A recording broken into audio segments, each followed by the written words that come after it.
Now in southern India, from Tamil Nadu to Telangana, a lot of political churn is taking place inside the political parties. Let's get you more details on that. Now, South India's political landscape is witnessing a dramatic rift, not just within the parties, but also within families that built those parties. Two of the region's most prominent dynasty-led parties, PMK in Tamil Nadu and BRS in Telangana, are now in turmoil and each driven by a conflict between a parent and their child. In Tamil Nadu specifically, it's father versus son in PMK. Party founder Dr. S. Ramadoss has now moved decisively against his son Anbumani Ramadoss, indicating a full-blown power struggle. In fact, Ramadoss Sr. is reportedly unhappy with Anbumani's leadership style and also political direction, especially his efforts to rebrand PMK beyond its traditional caste base. And this situation escalated right after Ramadoss removed Anbumani from the post of party president, appointing him only as working president, a title Anbumani refused to accept. And in response now, he held a general council meet to reaffirm himself as president. Charges were soon framed by the party's disciplinary committee here, and Anbumani was issued a notice. Now, with no reply by the deadline, Ramadoss is expected to announce the final action shortly. In fact, the inner circle of the party has been consulted and the power remains firmly with the founder, which is the father in this case. Now, moving on to Telangana. Here, BRS Supremo K. Chandrasekhar Rao has taken an even more dramatic step, suspending his daughter MLC K. Kavitha from the party itself. Now, this move comes amid serious allegations which are made by various factions, in fact, against Kavitha in the Delhi liquor policy case. Now, KCR's decision in this case is seen as clearly a political strategy where he is distancing the party from corruption charges leveled against Kavitha and restoring the damaged image of the party. Now, viewers, what's more striking is the support KCR's decision has received within the party. Senior leaders, former ministers, grassroots workers, all of them have publicly backed the suspension of Kavitha, in fact, is saying that the party's interests must be placed before family. And these twin developments, one coming in from Tamil Nadu, another one from Telangana, are more than just family disputes. They reflect deeper tensions between generational visions, party control, public accountability. Now, whether it's about ideology, image, influence, or even dynastic politics, that remains to be seen. But clearly, as of now, the parties are facing a churn and there is visible conflict between the two generations here. My colleague Gautam Shankar is joining me on this story. Gautam, clearly a lot of political churning taking place in both the states. You have Tamil Nadu as well as Telangana. So let's first begin with the poll-bound state, Tamil Nadu. Now here it's again father versus son in PMK. So I want to understand, with most of the party leaders now backing the founder Ramadoss, what can we expect from his decision?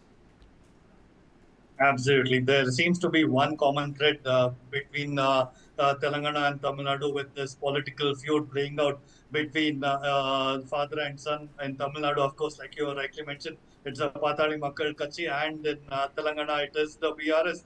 Now, with regard to PMK itself, keep in mind that tensions have been brewing between the father-son duo for the last 3-4 months, actually. And this all started when S. Ramadoss actually appointed his grandson as the youth wing leader, and Anbumani was actually not very happy with this development, and he started grumbling, and that is when this whole issue started, and there was a public clash as well at a council meeting late last year that I remember, that actually sent shockwaves through the party. And then if we fast forward to about May in this year, S. Ramadoss actually demoted Anbumani as the working president, and he reclaimed the party leadership. And this was the final nail in the coffin between the father-son understanding of how this party is going to function. And also there was a little bit of an ideological difference between S. Ramadoss and Anbumani, where basically S. Ramadoss was not in favor of having any alliance decided very soon, because keep in mind that Tamil Nadu elections are due next year. But he wanted to play the waiting game. But Anbumani was keen on joining the BJP-led NDA, given the fact that EADMK had already formed an alliance, and there was a rift between them regarding this as well. And then S. Ramadoss actually then started publicly calling out his son, blaming him for pushing BJP alignment, and also saying that he does not have the party's best interests in mind. So now a sort of a charge sheet has been prepared in the last General Council meeting that was held by S. Ramadoss, and based on this, 16 charges have been filed against Anbumani, and we are very likely to see a sort of action that we saw with Kavitha in BRS, whether it's going to be suspended or expelled altogether from the party, and then this could lead to a bigger legal battle for the ownership of PMK itself ahead of the election here in Tamil Nadu, Ishita. Right. So clearly in both the parties here, you have PMK and BRS. This family dispute has now escalated into a power tussle. I want to understand what kind of impact is this having on the ground in terms of support? In terms of support for PMK, if you have to talk about it, because keep in mind this is a very crucial year for them. Exactly. As I said earlier, it's an election year for them. But with regard to Kavitha and BRS, it's more a difficult position for them, because BRS is sort of fighting an existential battle in Telangana after being wiped out in the assembly elections last year as well. So if amidst all of this, with Kavitha now having to take a decision, keep in mind in just a few minutes from now, she is going to address a press conference as well, where she's going to make her stand clear.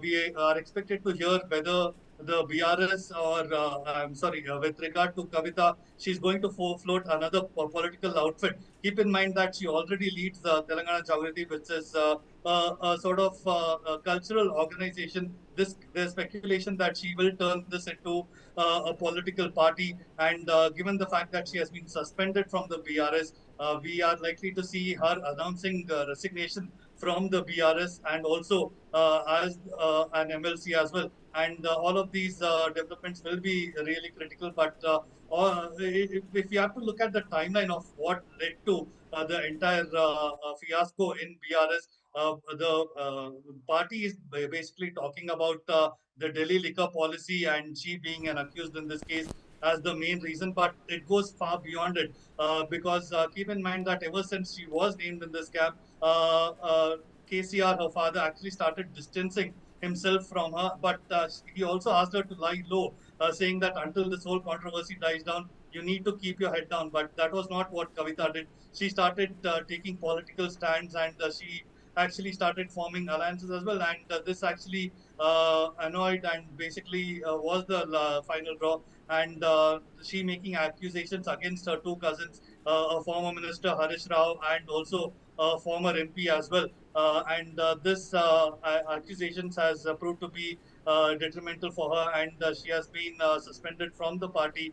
Now, what really happens? It will be very interesting. But dynastic politics in Tamil Nadu and Telangana and Andhra Pradesh also, keep in mind, is very interesting the times ahead, because just like Kavitha has had a fallout in BRS, keep in mind that by SRCP not so long ago there was a fallout between Jagan and YS Sharmila there as well. With now she heading the Andhra Pradesh Congress in AP, and her brother is actually the YSRCP president and the former CM. So one thing is for sure here, Rishita, amidst these political lines, even dynasties and even families don't really want to stick together. If when it comes to parties' interest, they are ready to give it up, and it's not like you inherit a house from your fathers and families. It's just like making sure political party's interest comes first, and then the family. That is the message that